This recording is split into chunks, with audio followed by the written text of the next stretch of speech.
All right, class, can you hear me? Can you hear the music? Is everything fine? Awesome. I'm happy to hear your opinion. Welcome. We have come back. Today we're talking about something that I'm really passionate about, and that I really I really think we can appreciate the standard of how high a Melee event is. Like in our community, we have this insane standard of great events, and sometimes it can be a little frustrating as a TO. For instance, you can have someone who just doesn't respect it at all, taking their frustrations out on you.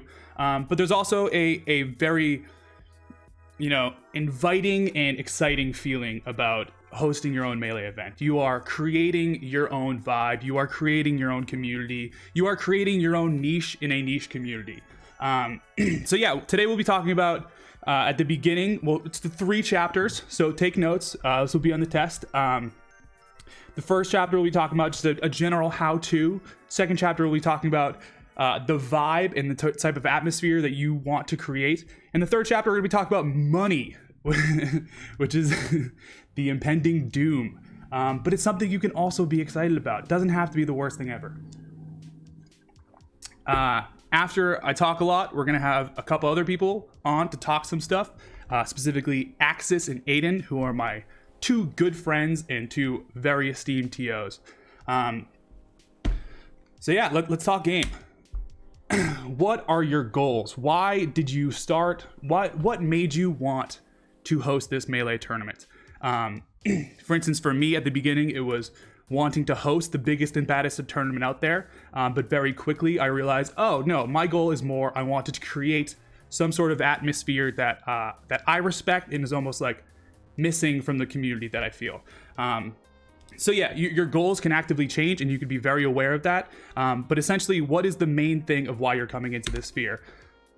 And that's almost the same question as this, but it's a lot more personal, a lot more of the what type of atmosphere am I trying to create? For instance, before you could be like, okay, I want 32 entrants to attend my tournament. That is my big goal right now that I'm really hunting for. The why are you TOing is a lot more like, what are you trying to get out of these 32 people coming to your tournament? What is the like brand behind these 32 people coming to this tournament? Like, why? What is the reason that they are coming? As much as what is the reason that I am hosting this event? And that goes into what makes a successful event. Tons of different people can have, different measures of successful events. What is a successful event to me might not be a successful event to someone else. So it's all about like being aware of your own personal goals. Might be different than someone else's personal goals. You might have a different specific vibe or atmosphere that you're trying to create with your event, and maybe that's not trying to get 400 entrants. Maybe that's trying to create a very personal and engaging community. And we'll be talking about that in a little bit. But ultimately, just keep asking yourself these things. It's going to change over time. It might change in a month. It might change in 6 months. But regardless, some of this might stay the same. For instance, the vibe that you're trying to create, the atmosphere that you're trying to create, may be pretty similar to the goals of the person that first came into the community. But yeah, stuff like the amount of entrants or the amount of whatever that we're doing is definitely something that's going to be a work in progress and just going to change. And that brings us to our first chapter, how to. So this is how do I host this event? This is for anyone who hasn't necessarily hosted their own event, or maybe is a part of an event currently and never has been like sort of like a founder, or if you're just someone who's like, I'm very frustrated with going about these like trying to find a venue or trying to do X, Y, and Z. So specifically, first one, venue. This is the part where a lot of people get hung up on, and it kind of prevents tons of potentially really cool tournaments from happening, because it's like, well, I don't want to find a venue, and that's real. Like you didn't come into this trying to find a venue. You came into this trying to host a cool Melee tournament, and then suddenly you have this big old job of finding some sort of room. But there are keynotes that we can take from. The Melee community has existed for a hot minute now, and there are definitely things that have worked and things that haven't. Some of the easiest ones, some of the most common things is function halls, esports cafes, which is more more of a recent thing than anything. And bars, they all have their own type of advantage. They all have their own type of vibe. For instance, you know, I think the Allston Melee local, if that were to ever exist, would probably try to be in a bar, because that is the type of atmosphere that we're potentially trying to create. Esports Cafe is its own type of thing, and then Function Hall kind of has the ability to be whatever you really want to make it. And you know, these all have scaling sorts of numbers, and that goes into the part previously where it's like, well, I don't know how to find a venue. Like, I don't have all this money to put up for my own event. Something like an Esports Cafe is going to be a lot more willing to work with you in terms of the numbers that you get. Like, they understand that sometimes you get 12 entrants and sometimes you get 32 entrants. Something like a bar doesn't get that as much. They're kind of just like, hey, you know, it costs this much money to be here. It's a very similar thing with the Function Hall, but almost like, you know, a lot of times less, or either more for a grander experience, you know. There's a difference between the big open room above a bar that is considered a function hall and the function hall that you would, you know, host a wedding in. There's a very different type of vibe. And yeah, the bar is probably like sort of usually the most expensive, but it can have its own benefits. You know, there are multiple tournaments that have existed and paid their venue fee just off of the people who have spent money in the bar. And that goes into a talk at the end about how to create revenue and how to make something where you can create a paid staff. But essentially, you know, they'll have their different types of benefits, and this is definitely not limited to the only types of venues that exist in the Melee scene. But because, like, at the end of the day, like, all you need is a big room.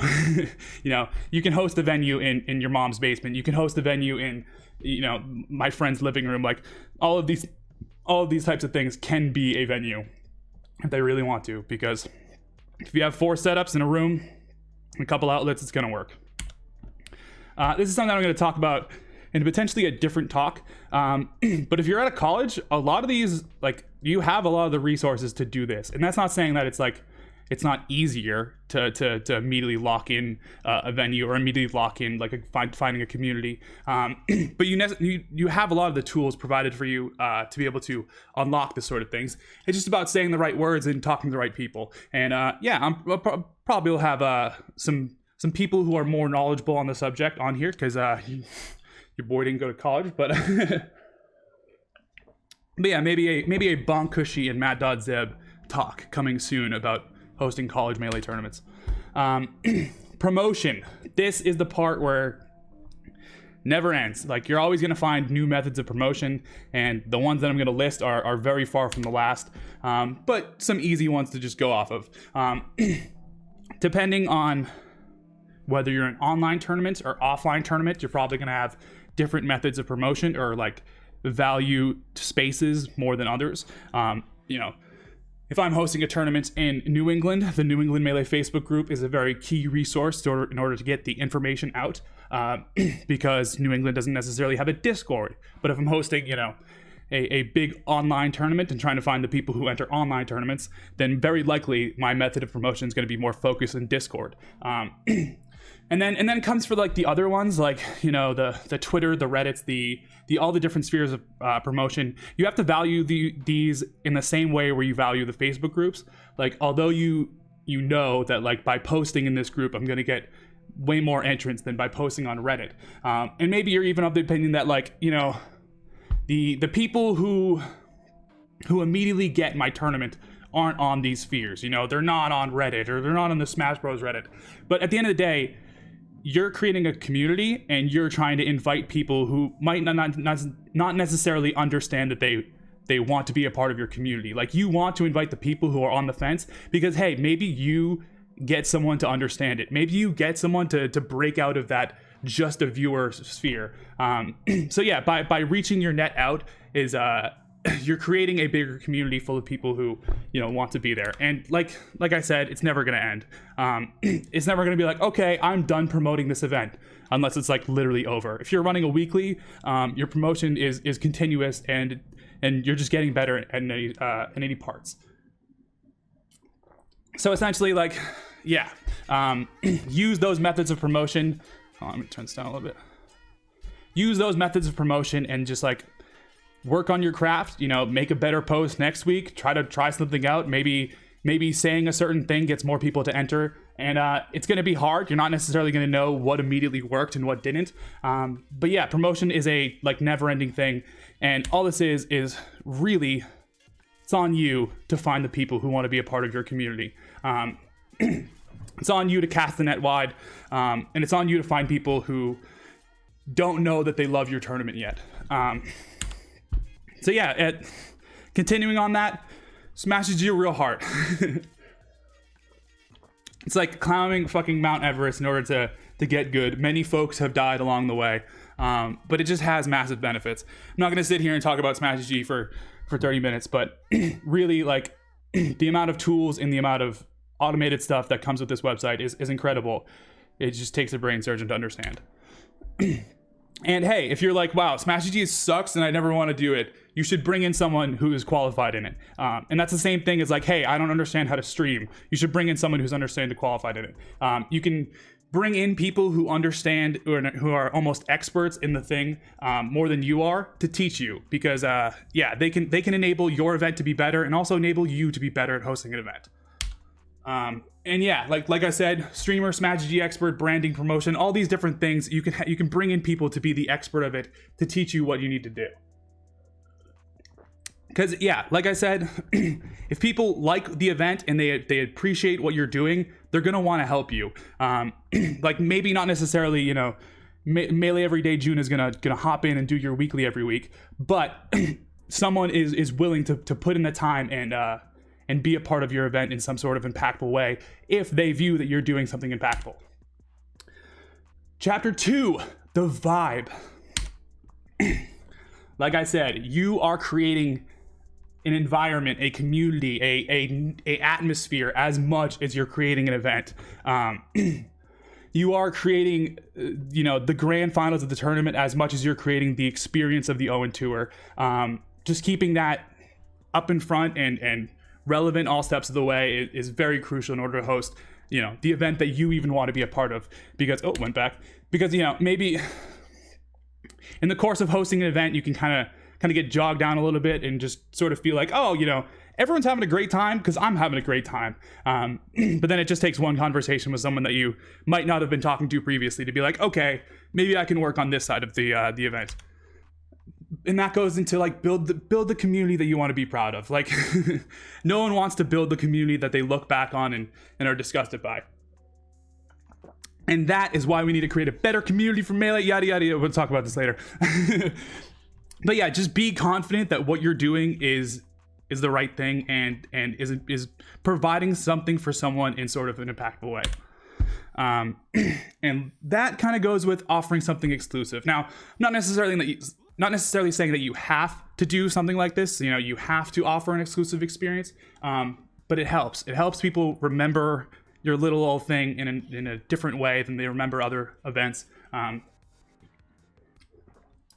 You're just essentially like creating an experience that other people aren't necessarily creating. And that could be 20 different things. That could be a specific format, emphasis on stream matches.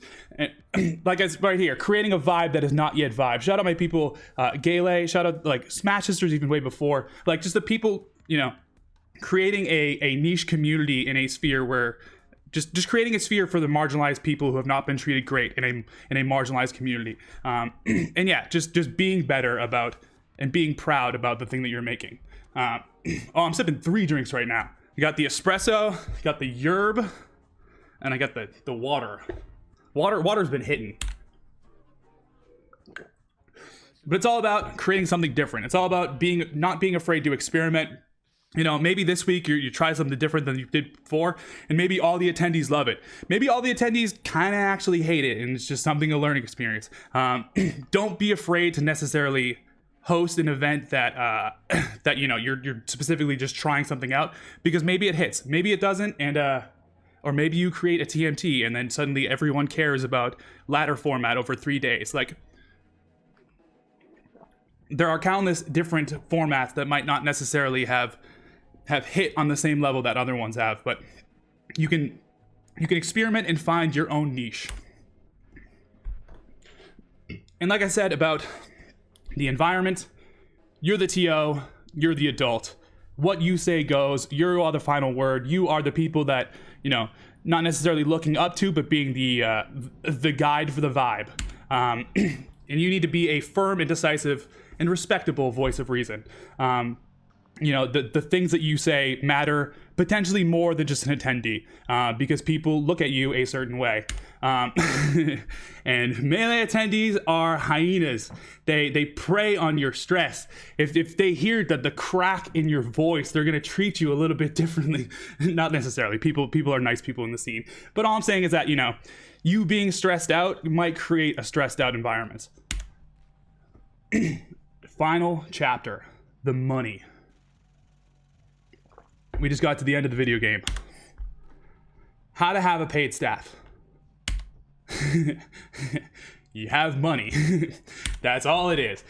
You can have a goal of trying to be profitable and not be this evil person in the room who is looking at your friends as business numbers. This is something that I have definitely struggled with in terms of hosting a successful event to me means that we profited, means that all of my friends came, means that I need to think of my friends as money. It doesn't need to be that deep. You can just have this goal of trying to make a profit that necessarily doesn't rely on 20 people walking into the door. And if you're an online event, it's I'm never gonna have money. Everyone enters my tournament for free and nobody cares, and people are mean to me in a Smash G chat. But you can create donations and incentives for the people, like I said, who support you and want to see the vibe that you're creating continue. Stuff like, hey, we don't have a stream right now, but if we had donated $150, if we made $150, yada yada, we could have some sort of stream setup. There's tons of different donation incentives that you can have to sort of just build more of the experience, build more of the things that you don't necessarily have or are an expert in, because people support you and want to see those things happen. Sell something. I know, it's like the same thing as why am I, this isn't what I started a tournament for. This is the same thing. I'm not necessarily saying you have to do this, but you're creating a brand, you're creating this thing. You can create things in the real world that people want, and it's not this evil corporate thing. For instance, I'm very proud of the stuff that we made for the Allston Melee Bender, because I believe that we made really cool merch and we sold it through a Smash G shop in order for our event to go positive. And I'll talk about merch in a second, but it doesn't have to stop at just a merch shop. It doesn't have to stop at all this. You can have sponsors to support your event, and like I said, not necessarily Red Bull Gaming has to support your event. There are endless people making things in Melee community right now. There are people making controller buttons, specifically just buttons. There are people making full-on controllers. There are tons of different things that are being made in the community that someone is selling for a profit. You can work with these people to help create some sort of coexisting brand and help them as much as they're helping you. And like I said, Smash GG merch is broken. I sincerely believe that I would if I'm hosting an event that I deem to be impactful, I really think that it needs some sort of Smash GG shop attached to it, because I really enjoy the aspect of creating things in the real world for people, and then those people enjoy those products. Pretty much all of the most amount of revenue that we've ever made for any of the projects I've ever been a part of have come from the Smash GG shop. And even in the times where I didn't know what I was doing, I didn't understand all the back end stuff of Smash GG shop, those shops still were some of the most impactful parts of the project. But yeah, you just have to care. If you care about your Smash GG shop, congrats. You suddenly care about your shop more than most majors that exist. Most of these tournaments just view it as whatever, dude, just throw a logo on something, figure it out, and we'll deal with it later. And then they make fucking $5,000 to $10,000 off the shop because they didn't even care. They just threw something somewhere and it just worked well. If you are caring about the process, which you kind of have to if you're not Genesis, if you're not Big House, if you don't have all this brand recognition already, you can create something that you like and that people like, and then suddenly you have this cool layer of promotion that you would have never had before. So we're wrapping back. What are your goals? Again, we're trying to ask you these at all times, like just remembering, what am I here for? What am I trying to create? And what's the purpose of the thing that I'm creating? Why are you TOing? Yeah, just why did I get here? Continuing, like, am I still trying to be juggle guy? Am I still trying to be the next big TO? Or am I trying to create this like super exclusive types of sphere? And what is a successful event? Remember to continuously ask you these stuff. Yeah, like at the end of the day, hosting Melee tournaments it's just about the people that you bring in. It's just about the community that you inspire. Like, I'm as much proud of the events that I've been a part of as the people who have gone on to be inspired by those events. You are creating a community in a niche community. And yeah, like I said before, it's on you to be the voice of reason and to be, the person who is the decisive just reason why you're all here. So yeah, that's my talk on Melee tournament stuff. That's me specifically just ranting at you for a little bit. At some point I'm going to talk a lot about league features and why I think that's creative to build a narrative. But just to start, like, I just wanted to talk about just like money, how to make a tournament, and just like how to really get started in this weird wild world of hosting a Melee tournament. So I'm gonna bring on some friends. Let's see this work. I'm gonna bring on two very cool people, Axis and Aiden, to come and talk about hosting a Melee tournament. But what's up, chat? How's it going? What'd you learn? What'd you think was cool? Or hey, what do you have a question about? I host tournaments. I do the thing. I enjoy hosting them a lot. I think I think hosting tournaments is one of the coolest benefits of just like creating the community, because you feel as much joy as everyone else did.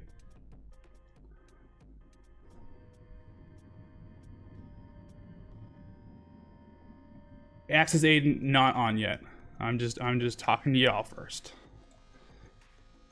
Oh, Axis is it.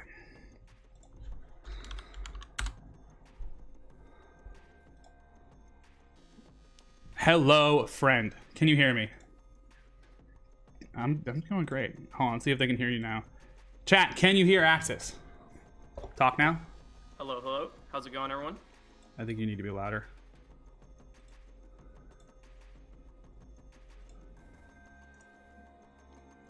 Quiet. Yeah, I say quiet. All right, no worries. We're working on it. So hello, friend. I respect you a bunch because you do something I think is really cool, but I'll let you talk about you. What do you do in the Melee community? I am a tournament organizer. I mean, I run a couple online events right now, and also have been involved with like some offline stuff. I don't know, not too much, but working on it. So what event that you have been a part of are you most proud of?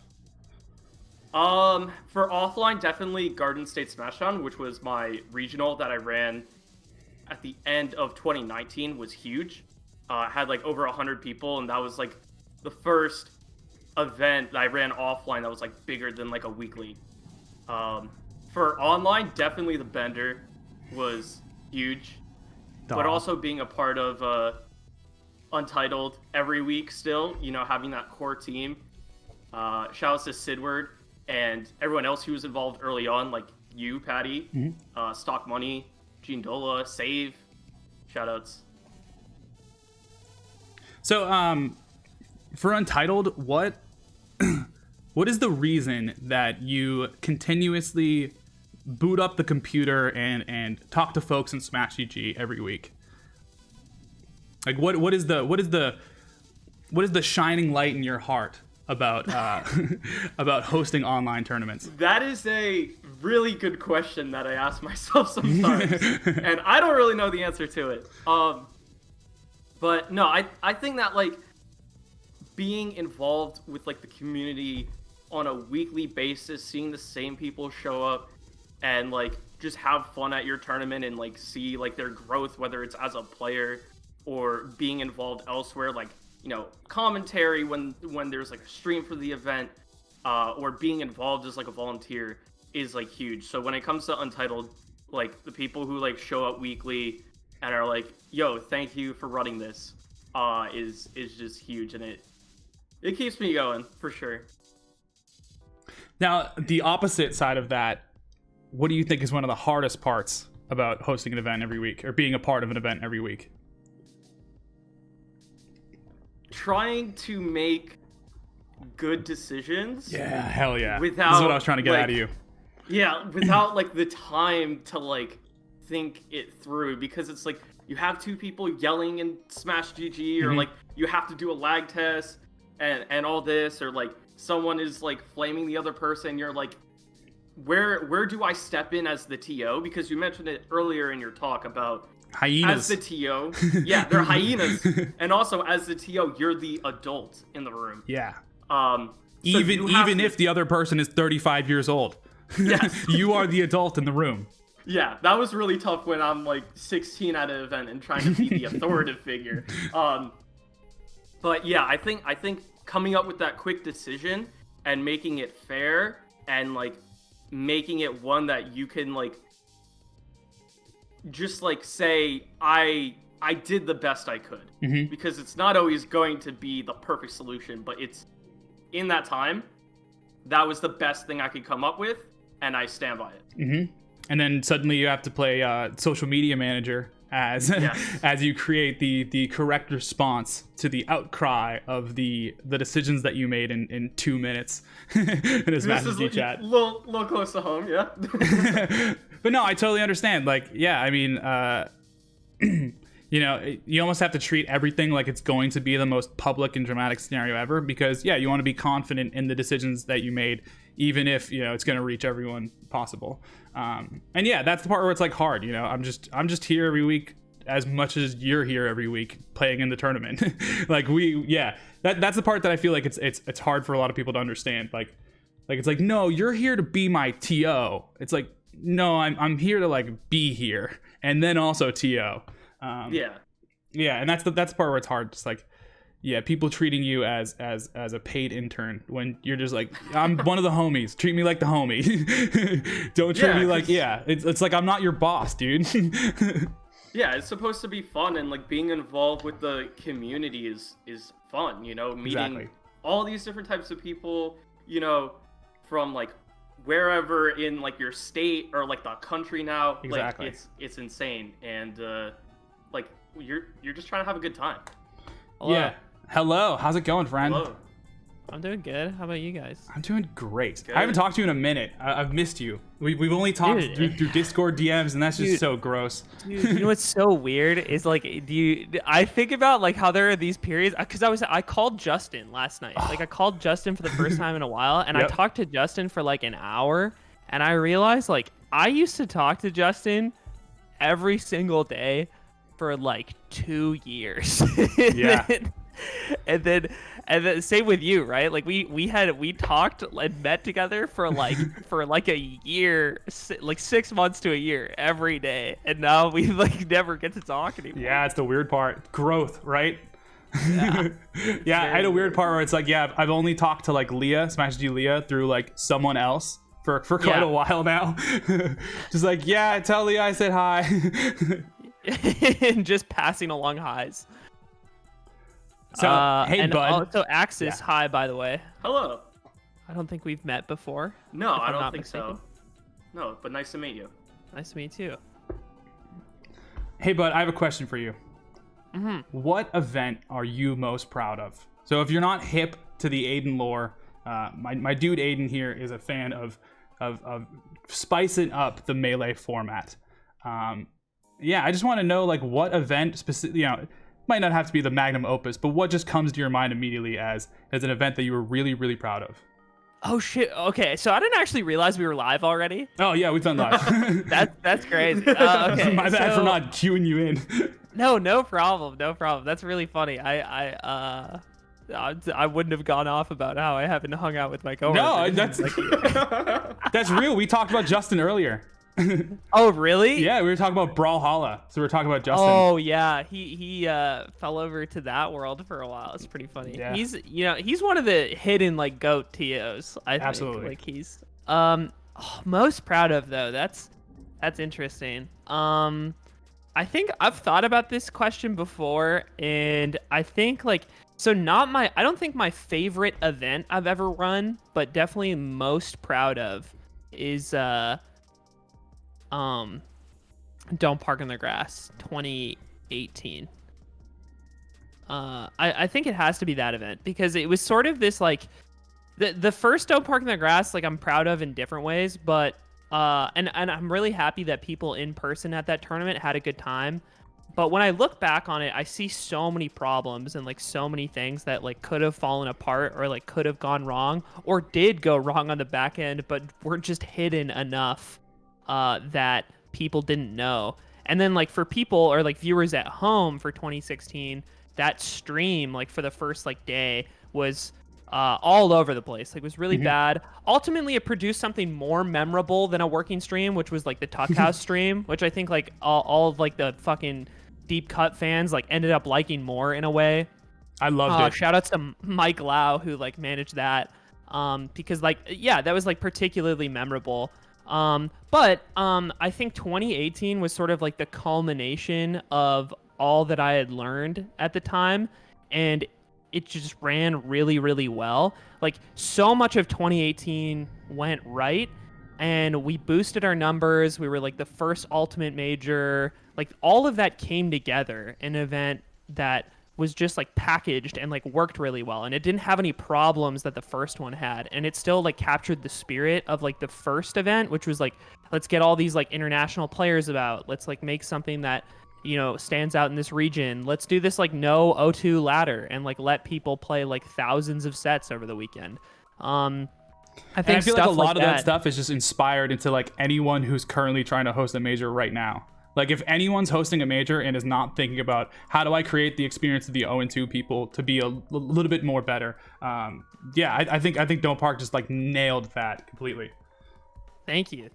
Yeah, so I think those are all reasons to be like really, really proud of it. And it takes a lot of work. I think like the way I approach events is like, I think like I end up putting a lot of it on myself and like a small, like more limited team, and but like pushing myself and pushing like our close like friends who are part of the staff, like Contra, for example, to accomplish something like that is really fulfilling, even though it's like super stressful. So it's funny because like I don't think it's my favorite event we've ever done, although it's up there, but it's definitely the one I'm the most proud of. And what like you talked about a lot about like being inspired to do something differently. What inspired you to want to host that event, to want to host in a different way than people, you know, might currently understand how a major works? Sure. I think the origins of like TOing in Washington for me were super based off of seeing the other big tournaments in the region and being like, this could be done so much better. And the reason, like, I got into TOing initially, like the first tournament I ever went to was a tournament that I TO'd, and I did it because I wanted to compete. So like that was the original reason. And I was just like, well, I could just put a tournament together. And then I did that like a few more times. And then I moved down to Seattle, and like over the years, like the first couple years of being involved, I had seen like how tournaments work and like what the current scope of like Washington Melee was like. And I was like, I could host tournaments that like fix these problems. And at the end of 2015, me and Eric, or Eirik, as some people know him, like started discussing the idea of putting together like a more just like piece together regional, like solving a lot of the local problems that we had with our like monthly and things like that. And then Emerald City came together, and the first Emerald City was like a hit right away. Like we had over 300 people for the first one between the two games, and I think we hit like almost 200 people for Melee out the gate, which was incredible, because it was like it was just like the first iteration of that event, and there was so many more people than anything that had been like done for the monthlies or regionals that we had before, and it just all exploded, and it was sort of this track record of like personal. I think there was like I think a lot of TOs will like tell you they like do it for the community or like they want to like build the community around them. I think like when I look back, most of my reasons were like much more selfish. Like it was much more about like proving to myself that I could like keep growing and keep doing something better and like become like the best TO ever or something like that. Like it was super based around like personal fulfillment. And hosting a major was like a natural extension of that. And I think like the first Dome Park just blew up into something that like we didn't expect it to get to. Like the first Dome Park had 1,200 attendees, like over 1,200 attendees, and we expected that event to have like 600 total. So it was literally twice as big as like what we planned for. And I just did not have like the experience at the time to like appropriately deal with that event. And then Dome Park 18 was sort of the natural like extension of like proving that we could do it again and proving that we could do it better and do it right. Not that the first one was like went particularly poorly to all the people that attended it, but it was like this realization internally and like with the staff that like this needs to be done like again. This is something special and we can do it like way better now. And yeah, I think when I look back, that was like the primary motivation, at least for like those years. Yeah. Hell yeah. Oh god, it's so good to hear you talk. So you talked a lot about difficulties of a tournament and just like, how to even find stuff. I want to talk to Axis. How I know that you're specifically right now looking for a venue for weeklies. Oh boy. So how do I find a venue? I know that you're dealing with that right now. I mean, basically when it comes to that, like you just gotta like find like an area, like whatever town you want to like try and set it up in, and like just walk around. Like that's literally what I'm gonna do this weekend, is just walk around, look at places that I think can hold a venue, get in contact with them, and I think just keep trying, like no matter what, because you're gonna have venues that say like, you don't have enough money, they're asking for too much money and you can't host there, or it's like too small and you need a bigger venue, and you just gotta keep looking. And I think also you have to consider other factors like public transport and parking and like all these other things that like you kind of don't really think about when you first run an event, because you're kind of just focused on, okay, how am I like getting in the venue and how am I getting setups, and like that's it. But it's more to it than that. So you kind of have to like be more aware of like the area around the venue as well. I was really digging your Twitter polls about how much does public transportation matter to you. Just trying to get a feel of the types of things that your attendees might want. Because I know that was the biggest thing for me. We hosted a tournament in the middle of nowhere with no public transportation for 3 years. We're just like, fucking find a way to get here. And that is definitely one of the things that I was like, in looking back on, I think I would change if I was to ever host a weekly of the same sort. Just like, finding a way for every person to be able to find a way. But I mean, it matters to some regions more than it does the other ones. Aiden, this is a hard question. You ready? Mm-hmm. Yeah. What do you do differently than other TOs? Because that, like, when I think of Aiden, I think Aiden does different things than other TOs and successfully does other things. I think the two main things that I do are, one, I think I'm more willing to break the mold of like what is acceptable tournament practice. So I think a lot of like established TOs, either whether it be from like comfort or not wanting to invest the time in like changing something, or not wanting to risk the like backlash of making a change to like tournament structures, that is where I'm willing to change things. So I think I've always thought about how like the standard tournament is just generally not very good for the average attendee.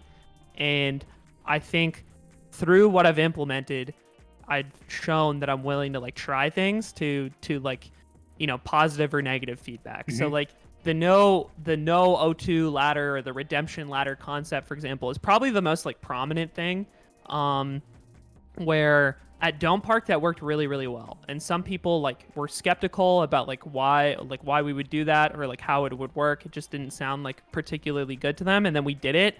And then they I can think of the people. They were like, yeah, this is sick. Like, you proved me wrong. But doing it, and keep this in mind, doing it at a 1-day event is not good. So we tried to do that 2 times, and both times we could see like big problems with it, got negative feedback, and part of handling that is like willing to like take the risk of like implementing the thing, seeing how it goes, and then acknowledging that like, yeah, this isn't very good, and then moving on to something else. I think like Smash in general is pretty good at like kind of making changes to improve the tournament experience. Like if you look at Smash bracket systems over the years and compare them to like traditional FGC tournaments, we do a lot better job of it because we're so picky about small things that do improve the quality of life for like the average tournament player.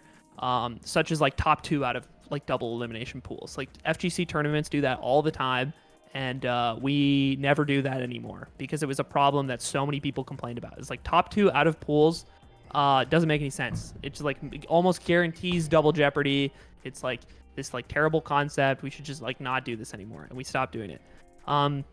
So with that in mind, I think I guess like the other thing is that I think I've like spent a lot of time with and like paid attention to like communities that are like typically isolated or don't receive a lot of attention from the NA community, or even like within NA. So I think like a big part of why like Emerald City became successful, for example, is because I spent like years driving to pretty much every tournament in like BC and Oregon that I could. Like I kind of like explored my whole region and like became friends with people and like wanted to be a part of it. And it wasn't like intentional networking at the time. I just wanted to go to shit and meet people because that's like fun.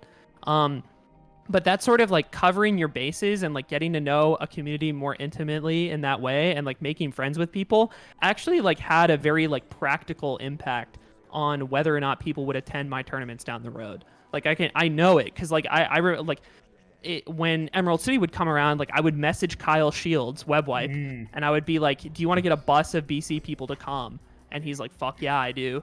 And if I didn't know Kyle, like I can't do something like that. But that's like 15 Canadian attendees that drove down in a bus like for the first 2 Emerald Cities that wouldn't have come otherwise if I didn't know them. Like I think that's like super, super true. And then that carries over to stuff like the like EU and the Australian community. A small part of the Asian community, not very much of it. I haven't spent a lot of time with the Asian community, admittedly, but like I don't know. I've made like a lot of my closest Smash friends are from like Europe and Australia, and getting to know those people and keeping them in the loop and telling them and truthfully that they are important parts of the scene and it isn't just all about like the fucking states, is a really important thing that I don't think community organizers have ever really done well. And I think like even to my knowledge today, like I feel like I'm the only melee TO. I think Ultimate's a bit better at this. I think I'm the only melee TO who like takes that super seriously. I think Cact, shout out to Cact, who like TOs for both games. I think he's super good at recognizing international scenes and working with them. So I think those are probably the 2 things that I've done differently. Where does the inspiration for the need for international representation come from? Is it kind of based on where you started hosting events? Is it just like the desperate need to want to showcase how dope EU is at Melee? Like what was the first reason? Because like I kind of just feel like from the rip I have thought of Endgame as the people who bring in people from out of region, like and that can extend to like people from Europe specifically. I don't know when that started, like because I just feel like that was a part of it from the beginning. People, it's funny, people always say Europe too. I think the reason Europe comes to mind is because like they just have a bigger community than Australia does, because we've spent a lot of time like with the Australian community and like flying those guys out to shit, or at least like Spud and like Don B. I have seen you interact with Spud. I can see how much love and dedication there is between the friendship. And so getting those guys out to events, like especially Europe, was just I think it's when I like break it down in my head, like part of me was just always interested in finding like really good players in places where people didn't have the confidence they existed, or like saying like finding people who are really good, like almost like talent scouting and saying like, this guy's fucking amazing, like, and people don't know about him and he should be given an opportunity to like showcase that ability. And that carried over to NA people too. Like that's like why we sponsored Steven, why we sponsored Crush, why we sponsored Cyrox. Like when we sponsored Crush and Cyrox, for example, Crush was like ranked 96 and like Cyrox wasn't even ranked at all, right? It was just very obvious that they had like the drive and potential to become really good, and like they were cool people. Like they were like I liked them individually a lot. So it's like, let's fly those guys out to tournaments and give them an opportunity to like really explore and like the game and like let their career flourish and like shit like that. And that applies really heavily to Europe because like I could see a ton of talent over there. Like it was really obvious some of those players were really, really good, but the only reason they weren't ranked or the only reason they weren't recognized is because they just couldn't afford to come to the US often enough. So it's like, well, if we just spend like, say instead of spending like $300 to fly somebody from the East Coast out, let's spend like $600 to fly somebody from Europe out who people don't know about, who people will be surprised is really good, and all of a sudden our tournament becomes like really unique. And I remember our announcements for the first Dome Park were pretty much all international players. It was like we're flying out like the top 4 players from the Netherlands and like the top like couple players from Austria and shit like that. And like all So of those badass. announcements at the time hit the front page of Reddit because it's like nobody was doing that, right? Nobody cares that you flew Westballs out for the 10th time. Like it's not an exciting announcement anymore. But you know what is like taking these like really good players who people haven't heard about, and it's like, let's see how they do. We don't know. And then trying to make the most out of their trip. I think we did this really good like in the later years where like we would build a bunch of tournaments around the major tournament that we flew out so that these people got a bunch of competition in before their major. Because it's like, I want to make that trip fucking worth it for them. I want to make sure that when the top 100 panel gets to the end of the year and they're looking at the match stats, I want to make sure that Spud qualifies for this fucking top 100 ranking. And they're looking at your tournament's results from that. And it was all done very intentionally in that sense. It's like, I want to help these people like grow and like have their like whatever Melee career they could have like flourish as well as possible, and let's build the structure for them to do that. And I think it was ultimately like it's beneficial to them. It's a more interesting spectator experience. It made our events more unique. Like it paid off in fucking all ways. So you don't need to corporate shill for this question, but I just generally want to ask you, how much do you think that the Smash GG features benefited the things that you were trying to do? Like, because I know, for instance, that you guys did a lot of the like compendium raised this player to fly out to this tournament, and that was really successful, and there were a bunch of people who donated because they believed in what you were trying to do. So how much do you think that those features like really benefited the end goal of your event? I think that particularly for the first Dome Park, other events that had a more limited impact, it was helpful. Like second Dome Park, other events we did shops for, like it definitely helped out a bit. But the first Dome Park was at that prime time where the second Summit was happening, and Summit still allowed other shop purchases on the site to fuel votes. Yeah. And we filled like every fucking goal and more that year. That was and a we flew out glorious so time. many people. Dude, we raised like $1,200 to fly like Isengo Bay out from Brazil. Like stuff like that, which was just impossible without that shop in place. And I think that was so amazing because it was just it was rare, and it was like it was a cheater strat, and it didn't come back in later years. But it was cool as shit.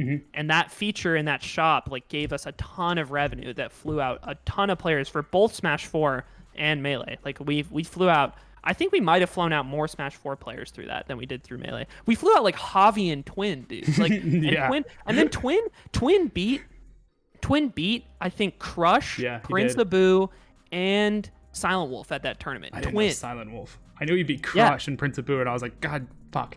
Why'd you have to fly him out? And it's like Twin doesn't have a lot of money to travel, right? But because we got the two of them out to that tournament, it's like, oh yeah, Twin.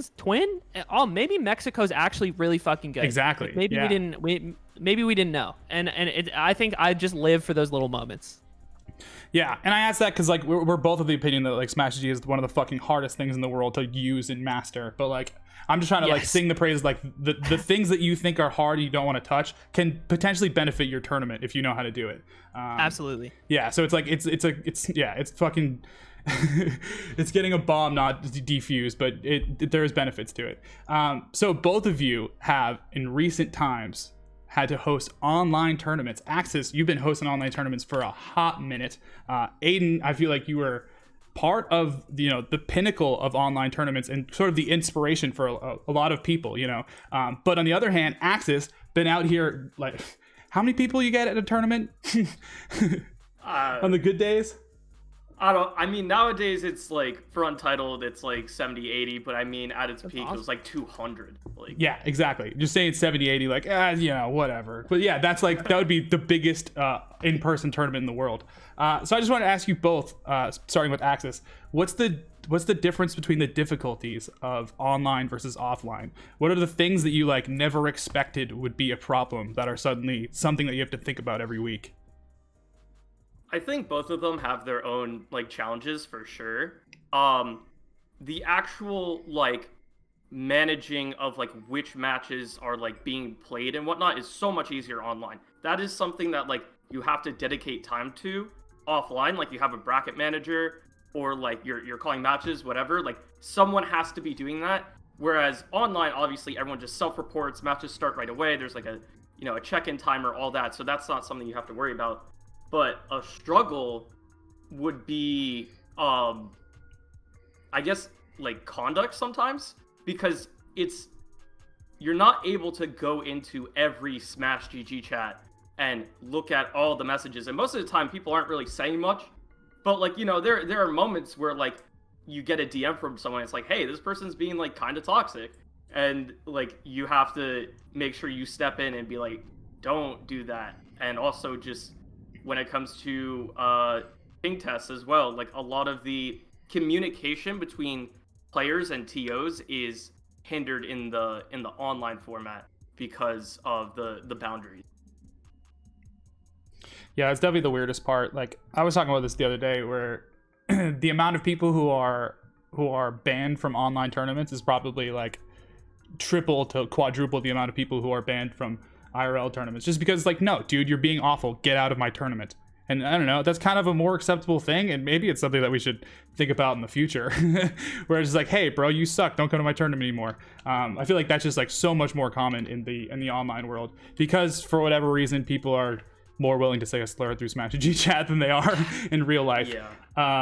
So Aiden, definitely a different ball game, not as much for the massive amounts of online people, but what is the difficulties between, I don't know, maybe getting Mango to hop in a OBS ninja call, or what are the difficulties of the online tournaments from your perspective? What's funny? You'd be surprised. Mango's surprisingly, if he's like midway on the attendee PR. He's not as bad as you'd expect. I think that, yeah. So the difference is like, I mean, Axis is running like bigger online tournaments than I am. Like the biggest one that I did was, at least in the past year, like, cause we used to do them at Smash GG. Like we'd help like run big online tournaments at Smash GG when we worked there. Mm-hmm. But in the past year, the biggest one that I've done was the LACS like opens, and that was like 64 people, right? And everything else has been like closed off invitational stuff where it's every match is scheduled for stream and things like that. And as far as the challenges go with that, I mean, all around, I have to be honest, it's just way easier, like overall, than running an in-person. But I do think, like Axis's point, I think the main thing is the communication between TO and player is just like more challenging, because they can just be AFK and like not checking their shit. Whereas like in person, you just, they can't ignore you in a person-to-person interaction. So, and you can just kind of like get them to walk to a place. Whereas like online, I think the biggest problem, especially with the initial weeks of SEL, were people getting used to like setting up the online tools that they need to play, which is like download this and join this call, and like do that every time, and like, or like, and make sure you're doing this for every match. And some people like just don't read anything, so then it's like it's 10 minutes before their match and they're like, so how does this work? And I'm like, I have messaged you 3 times about this. It's like, why are you asking me right now? And that's probably that's my only big grievance. And I think like other than that, everything is smoother, everything is like easier.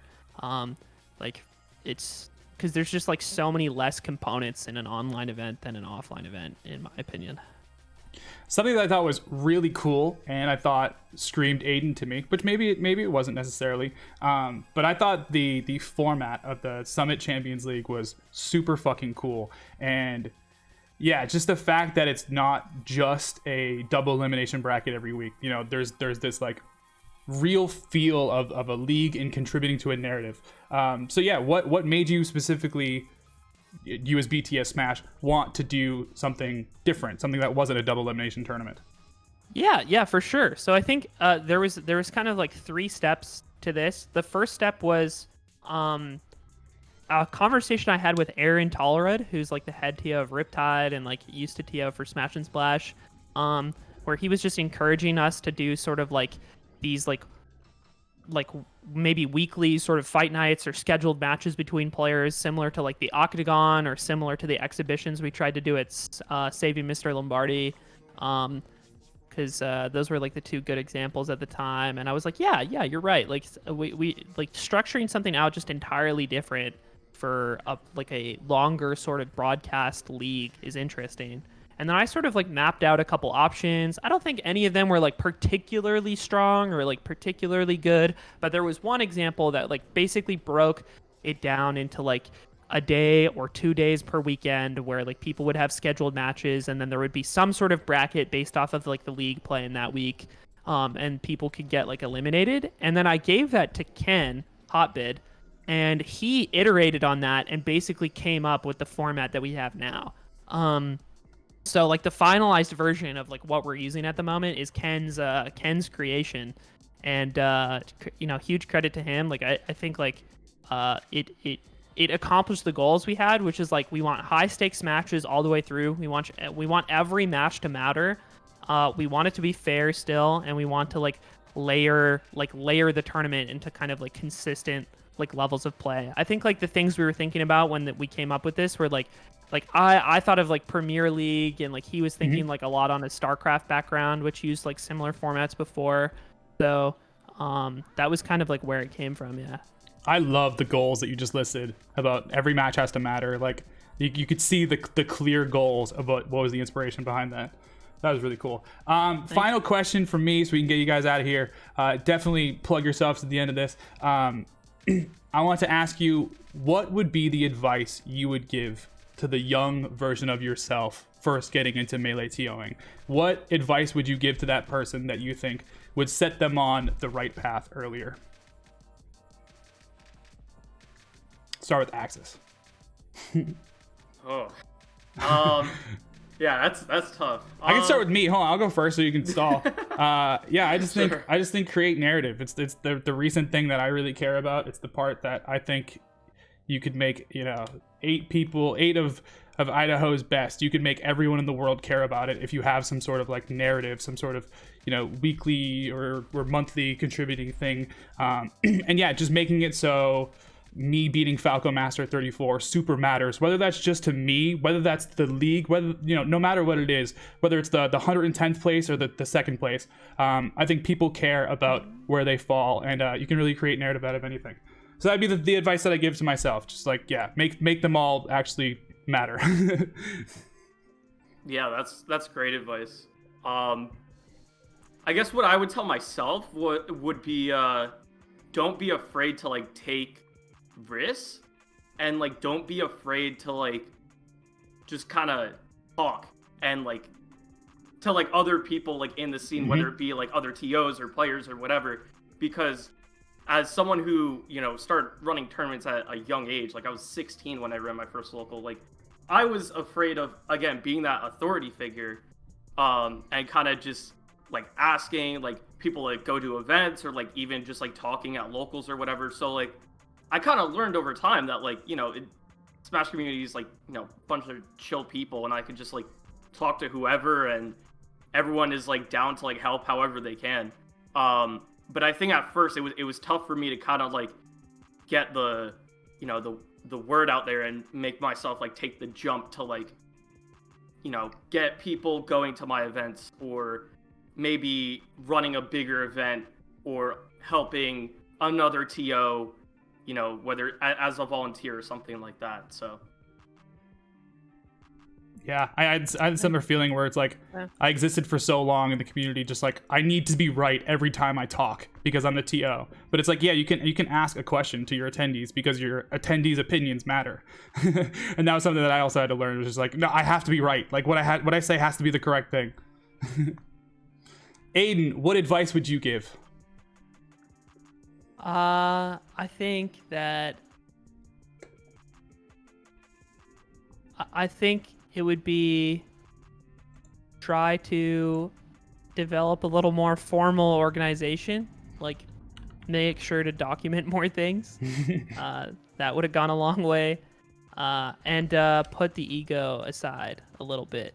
I think like ego is like a little important. I think like it's sort of like what fuels ambition in a way, and I think it like in part it's like what motivated me and still motivates me to do to do good things or to do like what I did in the past. But I do think when I was younger and I was like so burning to like prove something all the time, that I think there were instances with people where I was not as receptive as I could be, and I was more set on being right and succeeding as an individual than I was as doing things the right way or the better way. And I think it always pays to like have good relationships with people, and so just set the egos aside a little bit. Hell yeah, 2 dope answers. Thank you both for coming on this weird thing I'm doing, just trying to possibly inspire someone out there, or just trying to make all the information that we have just transparent. Please follow them at Aiden Calvin and at Axis SSBM. And if you guys have any more stuff to plug, please do so now. If you have any tournaments coming up or stuff you want to, talk about, 2 seconds, go. Nothing in the works for me just yet, but I mean, hopefully soon as offline maybe starts coming back in the next couple of months. There have been talks in Tri-State. Hell yeah. Cool. I mean, for me, SCL is this weekend. I definitely appreciate everybody that tunes in. It'll be Levo is tomorrow, which are the qualifiers, and SCL is Sunday. And very, very excited. In July, Smash Summit is coming. Smash Summit 11. So I hope people are excited to see that. Can't wait. It's Levo, not Levo? Honestly, I don't know. I've said it both ways. All right, I'm gonna say Levo now because you said it.